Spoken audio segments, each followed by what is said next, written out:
Professor Rick Valenta is the director at the W.H. Bryan Mining and Geology Research Center, and he leads the Complex Ore Bodies Research Group at the University of Queensland's Sustainable Minerals Institute. His research aims at the characterization of complex ore bodies through structural geology, 3D modeling, and geophysics to understand the metallogenetic processes on district and regional scales. Rick completed his bachelor's degree in Canada at the University of New Brunswick before completing his PhD at Monash University in 1988. And since then, he's spent more than 30 years in minerals exploration and research. He's been successful as chief geologist, developing exploration projects, as well as on the operations and business management side as CEO for a number of mining and consulting companies, all while continuing a career in professional research. His work in exploration, balancing between academia and industry, has led to a unique resume of having both a significant number of publications and software development to the implementation of industry training programs, as well as successful exploration projects on nearly every continent, and in commodities ranging from gold, copper, and base metals all the way to uranium. Currently, in addition to his public consulting firm, HSCB Global, Rick's involved in the Northwest Minerals Province Discovery Initiative with the Geological Survey of Queensland, joint project with the SMI UQ. And he's also been instrumental in organizing new webinars there, designed to help expand and bridge the knowledge gap between scientists, professionals, and the general public when it comes to the mining industry. So without further ado, I give you Professor Rick Valenta. That's great. Thanks very much, Aaron. Can everyone see the screen? Is it working? It looks great. Okay, good. So you know, as Aaron said, I'm not a specialist in metal supply. I've spent most of my career in mineral exploration. If there are any specialists in metal supply in the audience, you can look forward to probably asking me questions I can't answer at the end of the seminar. But what I want to talk about isn't so much the details of metal supply. It's more around why some of the assumptions we make about how we're going to achieve metal supply are currently being challenged, and you know, more specifically, why we can't rely on either price rises or cost innovations to save us to secure future mineral supply. I want to start just by talking really briefly about the Sustainable Minerals Institute, where I'm based, you know, full time now. So I'm not really working with the consulting group I used to be with. I'm 100% with the Sustainable Minerals Institute. We're a specialist research institute, which is part of the University of Queensland. About 120 people. We have a whole series of centers. I'm not going to list all their names because that'd be really boring, but we basically have centers aimed at understanding social responsibility in mining, health and safety, mined land rehabilitation, water, mining and geology, as well as mineral processing. So what we're trying to do is have specialist researchers covering the entire mining value chain. And we also have an international center of excellence in Chile, where we're collaborating with Chilean mining companies and Chilean universities. So one of the themes that I'm going to touch on very soon and will hopefully carry through the whole talk is the fact that this is very much a multidisciplinary exercise that I'm talking about. It certainly doesn't just involve geologists, and you know, with that in mind, I know that my audience is probably mostly exploration geologists, so I hope that you still see that this is useful for your area and your career. And what I'm showing across the top on this slide is, and we didn't test the pointer before, did we? So I'm going to put my pointer on now and hope it works. Yes, it does. Is a series of cross-cutting research programs. So about 2.5 years ago now, we identified a series of programs that we thought needed the multidisciplinary nature of our institute to solve them. And they included things like trying to improve governance and leadership applied to mining, transforming the mining life cycle. And as part of that, we're actually one of the founding members and key leaders in a new cooperative research center called the CRC Time, Transitions in Mining Economies, that will be beginning in the middle of this year. Digital mining, transformational learning, so trying to transfer knowledge to the mining industry and to the public in general. And then the one that we'll probably be touching on most during this talk, which is unlocking complex ore bodies, and that's a program I'm leading. And the aim of all these strategic programs is to pull together all of the expertise that we need in order to solve those problems that are so vital to the mining industry going forward. And the sort of broad theme of what I'm talking about here is represented by a multidisciplinary group at the Sustainable Minerals Institute and at UQ more broadly, and actually outside UQ, and it's around spatial analysis of mining project source risks. So not the traditional spatial analysis that we're all very familiar with, but trying to understand some of the risks that we wouldn't normally map. And I'm certainly not going to name all these people, other than to say that we have a range of people that include mineral processors, astrophysicists, geologists, chemical engineer, lawyer, engineer and environmental scientist turned social scientist and GIS specialist, social scientist, economist, and a business specialist and environmental scientist, and we're all trying to map and understand non-traditional risks around mining projects. And the other theme that I talked about already was complex ore bodies, and that's really the name of the program that we're working on, and the impetus for the project that I'm talking about in this talk. And what I'll do now is just go through the thinking behind this project, and that is that when you look at most commodities, there is, when you and you look out into the future, and I'll go through this in a little bit more detail for copper, there's a mismatch between expected demand in the future as populations continue to grow and as countries continue to develop. There's an escalating demand that nobody sees is decreasing, and that supply for the future is going to have to come from ore bodies that we know about already and expansions of those ore bodies, which could be very significant, new discoveries, recycling, and what we're calling complex ore bodies, and that crosshatch is supposed to represent chicken wire. So these are ore bodies that are held back by complexity, and by complexity I don't just mean geological complexity. They're not ore bodies that are folded up or have a complex mineralogy. They're ore bodies that are held up by technical challenges like that, or low grades, or so not just geological factors, but it could be political or social factors, social outrage, or environmental barriers. So one of the aims of the project that I'm talking about is to try to identify the means to solve these problems in order to bring those deposits into production.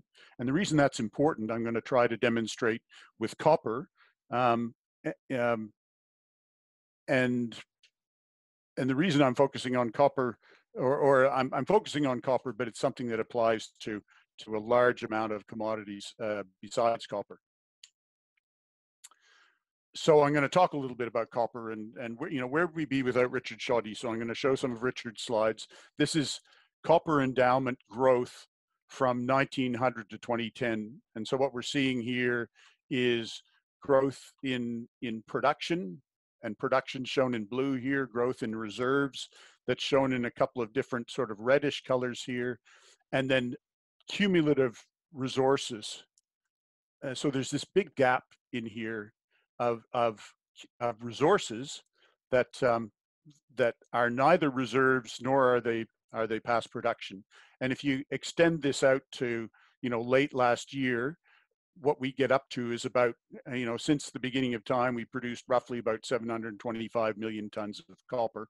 And the total copper we know about, including copper that's already been produced, is about 3,500 million tons. So there's about 1,800 or so that 1.8 billion tons of copper metal that is sitting in deposits we already know about, in resources that haven't been converted into reserves. And those tons are lower grade, more difficult to access, but you would think that they could eventually be accessed, except for the fact that what we're now seeing is that companies that have identified resources aren't able to do expansions because of, in some cases, because of permitting challenges, because of water restrictions and so on. But I'm not going to talk about that part of the copper universe. What I'm going to talk about is the other billion tons of copper metal that's sitting in deposits that have not been able to be put into production. That they're known about, they have resources, but they're not in production. The other point, of course, another Richard Shoddy slide, is that, and I say this very sadly as an exploration, having spent most of my career in exploration, that that exploration is in a very challenging time. The trend in exploration has been application of extra money that results in extra discoveries. And the last very large application of extra money didn't particularly result in a very large growth in discoveries. And part of that could be a time lag, as Richard's pointed out, but part of it's related to the fact that the Earth is finite. It's becoming more and more challenging to make discoveries, and those discoveries are becoming more and more technically challenging.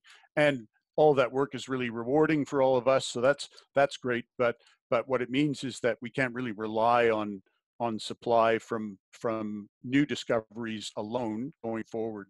And Dan Wood put together some statistics a little while ago, looking at that, and asserted that from 2007 to 2016, we had roughly a 10-year period where we spent $35 billion on exploration, and we created $17 billion of value, which is obviously sad for all of us. And the other thing to talk about, and this is from a paper from Elshkaki et al. From Yale, and for zinc in this case, but the same thing applies for copper. We have, when we look at demand going forward, and we look at potential recycling, and all those different colored bars here just represent different future development scenarios, whether it's whether the world is more insular, or whether the world is more forward-looking, or whether it's business as usual, and the different scenarios that we can accomplish for recycling. And the thing that unites all those scenarios is that while the population of the Earth is continuing to grow, and while countries are continuing to develop, it is unrealistic to expect recycling to be able to meet our needs going forward. If we say to the 6 billion or so people who don't have what we have, well, you can never have what we have, then we might make it, but I don't think that's a very acceptable outcome to anyone. And in the same paper, what they ended up putting together was, there's this window, so we're looking at time going out here, there's this window for different commodities where those commodities actually reach the limit of their availability, where demand outstrips those commodities. And those of us who've been around for a while know that those windows often tend to move, and that I've got no doubt that that this estimate, that the time that we have all these commodities going forward may be greater than is shown in here. But what we can see is that that there is a time coming when our demand is just going to outstrip the supply. And so now what I'm going to do is focus a little bit more on copper, and start talking about the data set that I've worked on. So the undeveloped copper deposits represent about 1 billion tons of copper metal. We've all seen various different versions of this supply-demand curve, and it changes quite constantly, but there's a deficit going forward, and when that deficit happens and what it exactly looks like is often varies from time to time. and gets met by new discoveries and by resources being converted into reserves in existing deposits. But what we are seeing is a trend as well, and I'm sure a lot of you have heard this before, that as we go forward, the grades of the deposits that we're having to put into production are decreasing. Um, and that's a trend that is not showing any sign of changing. And the ores that we're having to deal with in at least some places are becoming increasingly complex.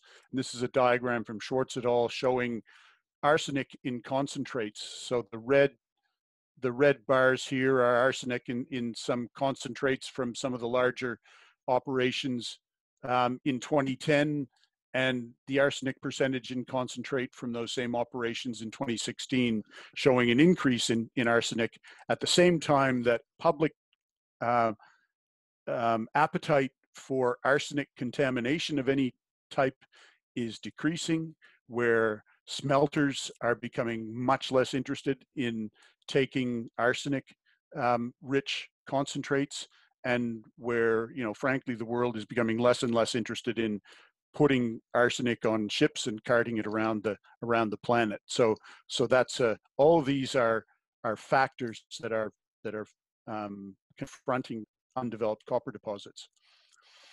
So, you know, and then the question, as I said already, that we want to try to address by looking at some of these copper deposits is, can a simple price rise unlock complex ore bodies?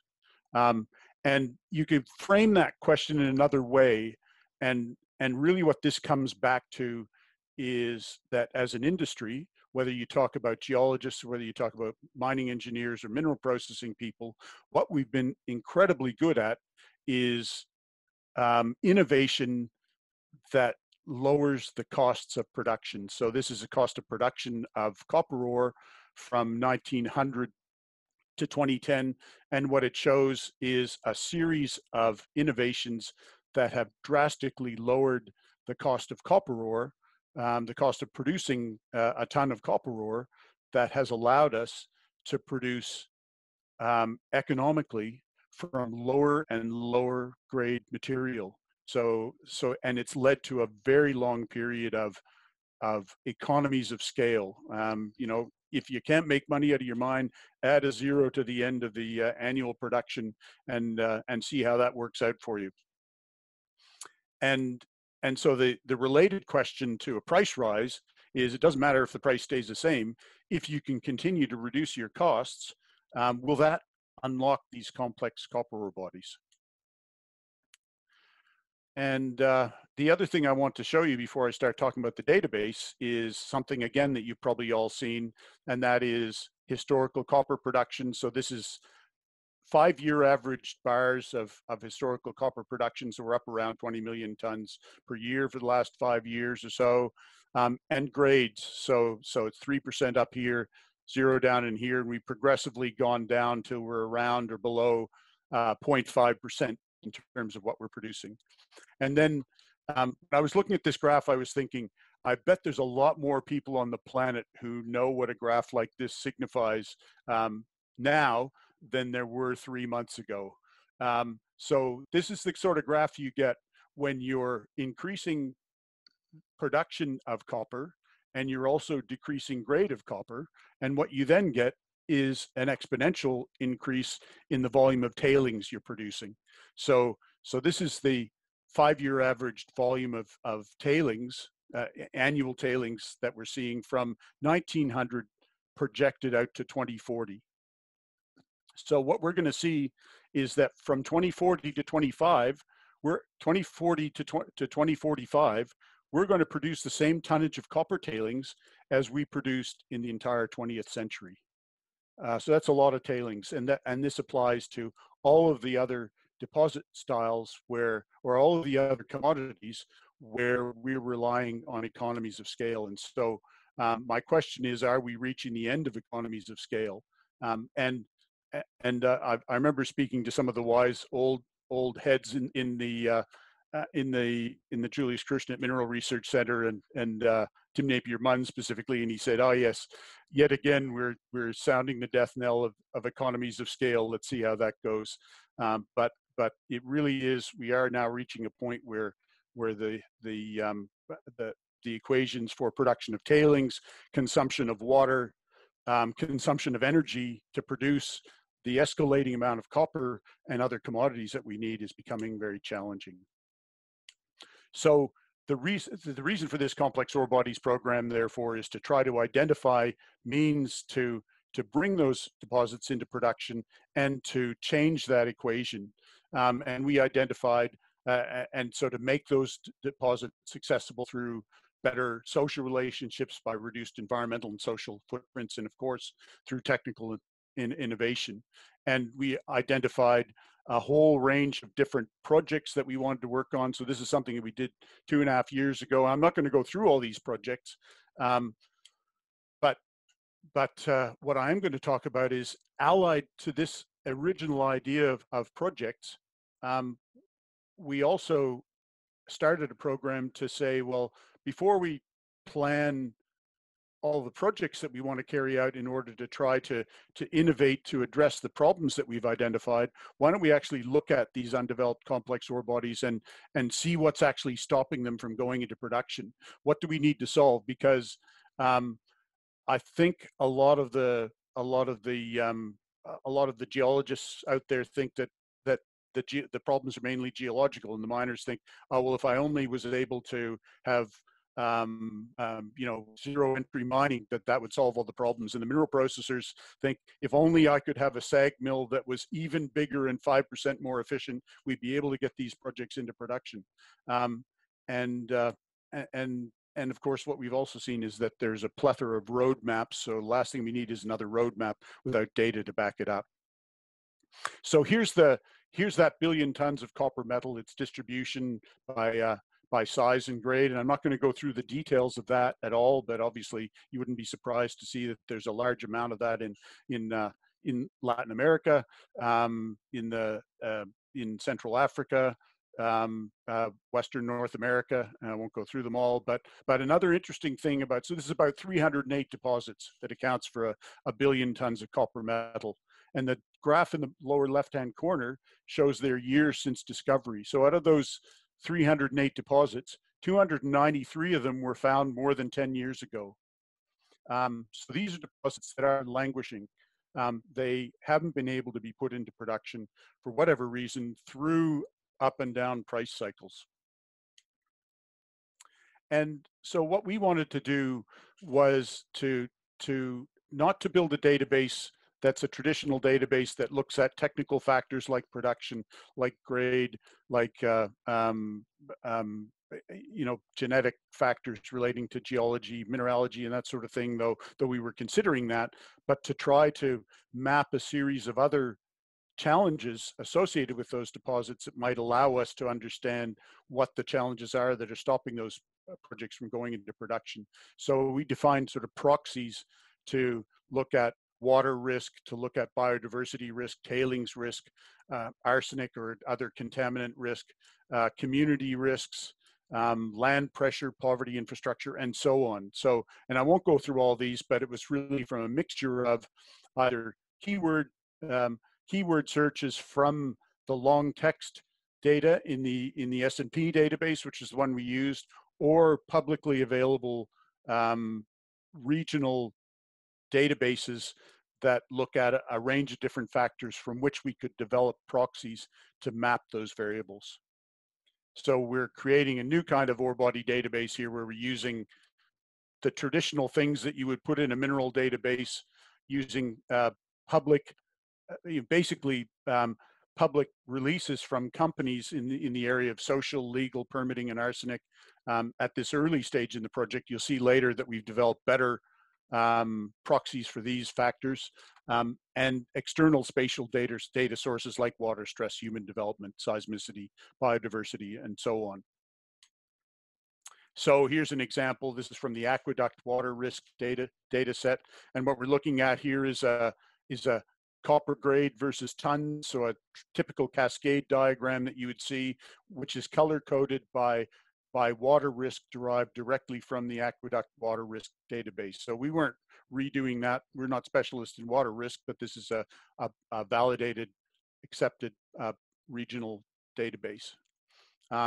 And same thing goes for tailings risk. So in the case of tailings risk, what we looked at was to say, well, what would constitute characteristics that you would use in order to infer risk associated with tailings? And it was a combination of seismicity risk, flood incidents, terrain ruggedness. And so what we've ended up with is then developed, we then developed a proxy for those. And what we're seeing is that the darker blue colors here are very high risk. The lighter blue colors are lower risk. These high grade end, one things at the high grade end here are from the DRC and that part of the world, not surprisingly, because we're looking at the high grade end there. So, and I'm not going to go through all these, you'll be happy to see, but here's the full array of risks that we came up with looking at a tonnage grade diagram. So, you know, we've got arsenic risk, biodiversity, and so on. So I'm not going to go through the details of these, but you know, I guess what you can see already is that there's quite a variation between these different deposits around what those risks are. So the high grade ones, again, here from Central Africa, have a high biodiversity risk, but they have a relatively high poverty risk. But surprisingly, their grade risk is very low. So sorry, that should be over here. That's something's gone wrong there. And the other way to look at this, I guess, rather than just plotting grade and plotting plotting tons on the x-axis, because for people who don't know what the annual production is of copper or zinc or whatever you're looking at, that doesn't really make a lot of difference. So what I'm now plotting all these things as is years. So how many years of production do we have? And when we look at these the risk values, what we're seeing is that we're plotting risks around the different measures, so arsenic, biodiversity, and so on, and the colors represent grade risk. So the red colors are grades that are below the current average risk. So the further they are below the current average risk, of course, the higher risk they are, and the higher they are above the average risk, the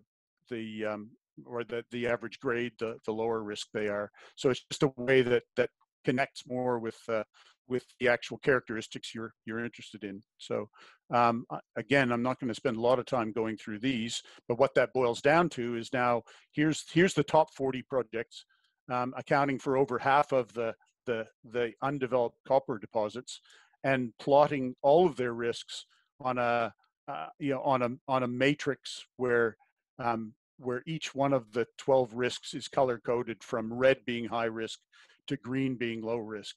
And again, I'm not going to go through all of these deposits other than to say what you can see for most of these deposits is that they're faced by a range of risks. It's not just one thing that's stopping them from being in production. It's a whole range of different factors. So this is this is basically showing that same data, except maybe the way geologists like to see it, as, or at least a sideways version of it, as a drill hole. So this is a drill hole through 1 billion tons of copper metal, where we're actually plotting in the other bar charts here the various different factors that I was talking about, whether it's variability, arsenic, water, tailings, and so on. And so when we distill all that into looking at that 1 billion tons of copper metal, what we see is that less than 3% of the copper metal tons in that database have only grade as a risk. So the directly price sensitive tons of copper metal in that undeveloped data set is about 3% of the data set. And about 25% of the copper metal tons only have risks which are indirectly price sensitive. So in other words, if you have extreme variability or a water tailings problem, you can always desalinate and pump desalinated water up to your operation, or you can have dry stack tailings, or you can build other infrastructure, and still put it into production if the price goes high enough. And then the other 75% of the data set has price insensitive challenges, you know, a mixture of legal, permitting, social, biodiversity challenges that would not go away no matter what the price was. And so what that really leads, the conclusion that leads to is that the solutions to getting those undeveloped deposits into production aren't around cost reductions or an increase in price. They're around innovations that are going to solve these problems. And we can look at risks by region. So I've just got a spider diagram of different deposits here from the Oceania region, looking at the range of different risks. One thing about Oceania, where I'm sitting now, is that for a lot of the deposits in that region, they face a whole range of risks, and do the same thing for you know, for the whole. I've divided just the world up into different domains here, and depending on where you're looking, the spider diagrams kind of show different factors as being more important, and this isn't really too systematic a look at it. It's just highlighting some of the things that stand out more clearly, you know, whether it's grade and legal challenges or permitting challenges, or you know, in Central Africa, biodiversity, infrastructure, Oceania I already mentioned, and so on. And the other thing that you might be interested in is, if you go onto our website, you can actually have a play with this yourself. So we've got a web linked map here for copper ore bodies, another one for gold.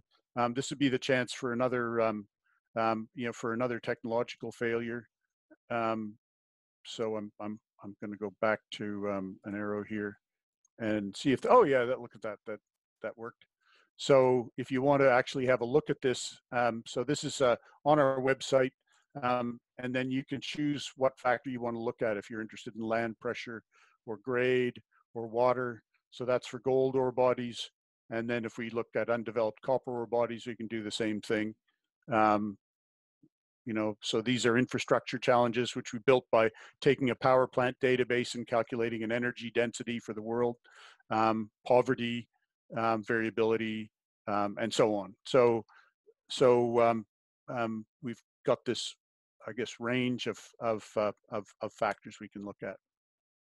So really, a summary of that is that a simple rise in copper price or drop in costs is not going to unlock the current inventory of undeveloped complex copper ore bodies, nor many of the other commodities that we're relying on in the future. In the case of copper, about 75% of that inventory faces non-technical challenges.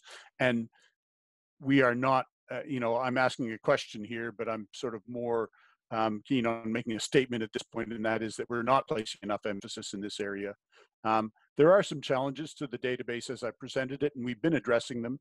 So some of the factors like social factors, legal permitting, and that sort of thing, if they're relying on compilations of public filings, and we know that companies don't make public filings about their legal problems until they are the ones who judge that they're material. So it's a bit of a trailing indicator, and of course there's inconsistency in data. And the next steps are underway to improve the way we're dealing with those shortcomings, expanding to other commodities, and most importantly, I guess, to try to come up with a relative valuation of potentially transformative technologies and approaches. So how do these databases compare to reality? It's all well and good to compile a global database based on proxies, but our chairman, the chairman of the SMI, Charlie Sattain, he's the former CEO of Xstrata Copper and a former director of Newmont up until April of this year, gave a talk focusing on some of his experiences dealing with some of the ore bodies that actually sit in, I think what I'm going to show here is number 10 and number 12 on the list out of the top 40, and his attempt to compare what they actually experienced in trying to develop those ore bodies with the actual database that we put together. So we'll start with Tampakan in the Philippines. And I'm really going to go through this pretty quickly because it's not a geological talk. It's a large high sulfidation / porphyry system in Mindanao. Certainly a world-class deposit. Like I said, number 10 on the undeveloped complex ore bodies data set. And and by itself, a very attractive looking project. And when you look at the benefits, if you were just going to say to people, well, here's the economic benefit accruing to your country and our company, we're all going to win.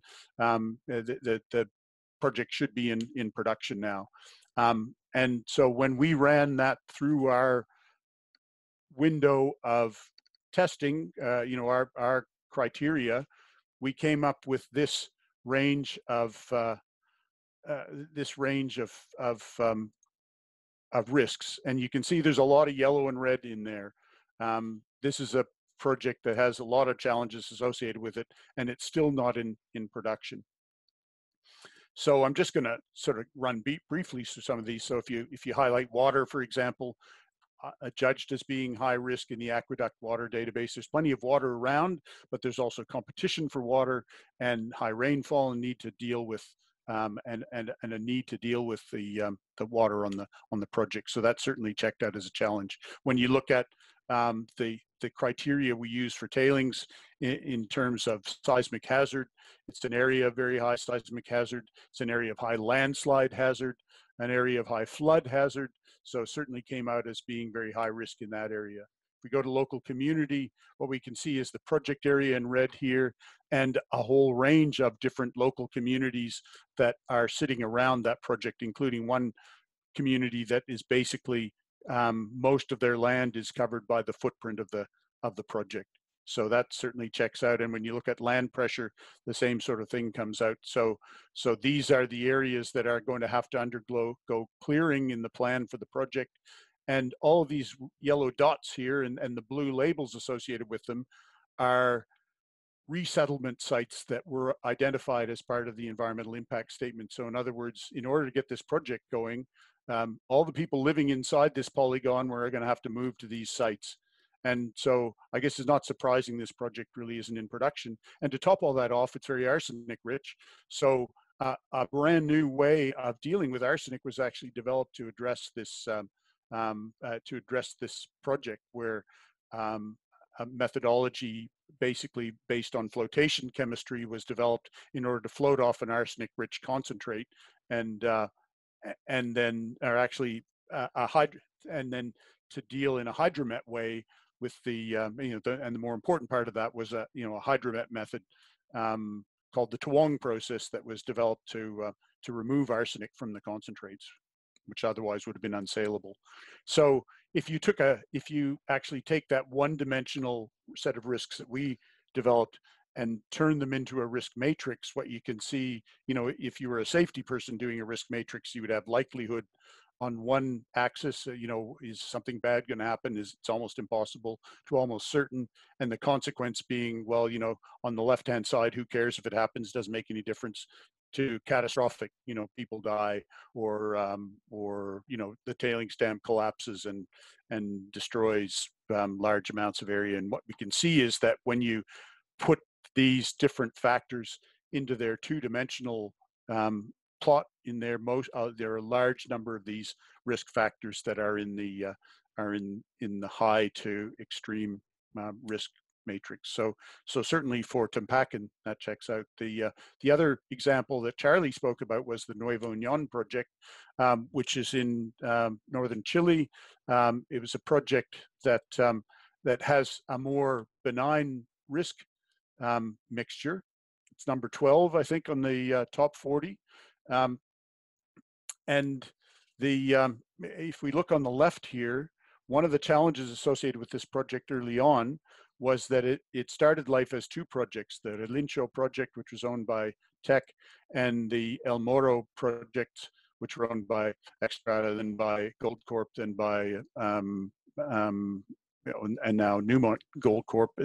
And what you could see is that in that original project, there was a separate desalination plant, there was a separate port, there's a separate power line, there was separate mine and mill, separate tailing storage facilities, all going down the same Huasco Valley, basically.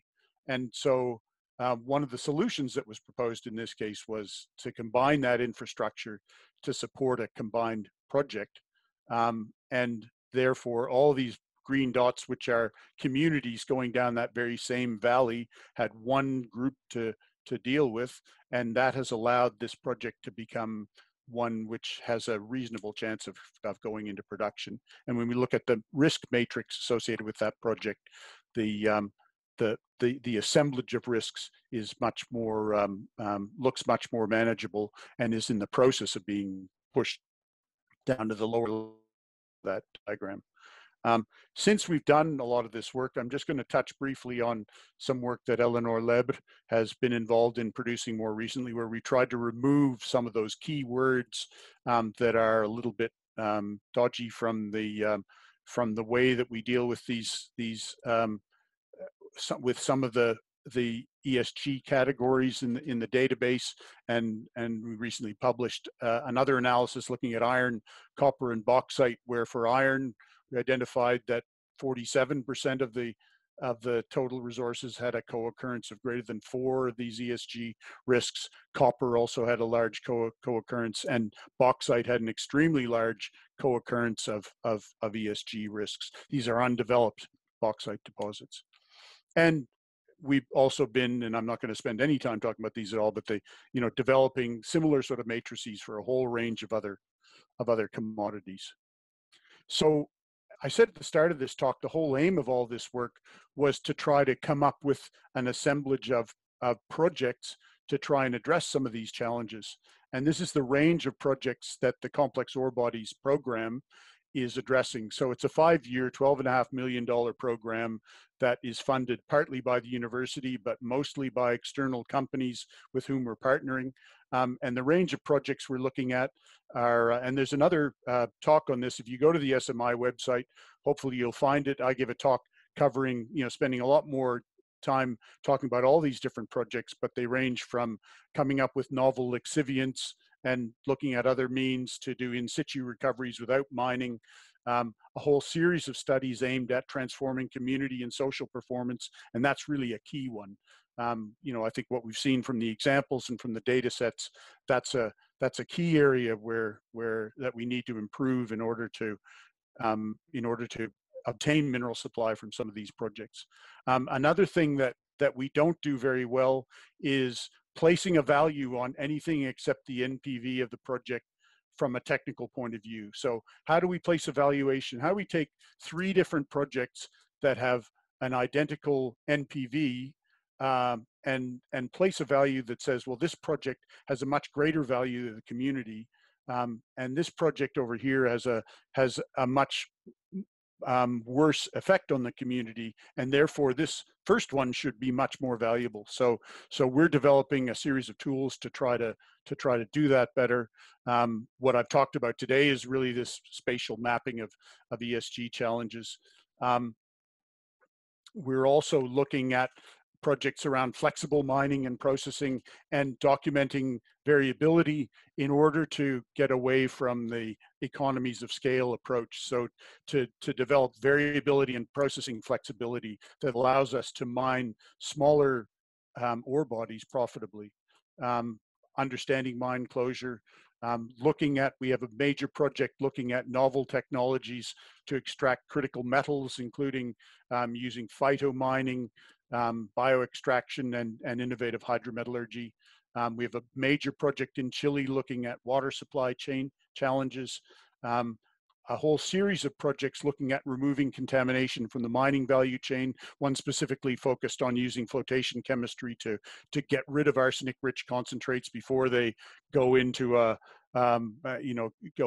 roasting circuit or enter the the environment in any other way. And a whole series of projects as well aimed at, rather than the traditional areas of mineral processing around incremental efficiencies from established technologies, it's looking at technologies that, an example would be coarse particle flotation, where we can extract copper or base metals or anything that involves a flotation process at much coarser particle sizes, which allows us to use less energy, but also then to get a tailings product that's much more easily turned into dry tailings as opposed to wet tailings that may not be acceptable to a community. So that's the sort of range of challenges that we're covering in the Complex Ore Bodies program. And I think I've covered a lot of these things, so I've gone on too long. But really, I've covered most of what I wanted to say, and I'm just going to go through this last one, not even talk about it, and say thank you very much for your attention. Happy to hear any questions or discussion.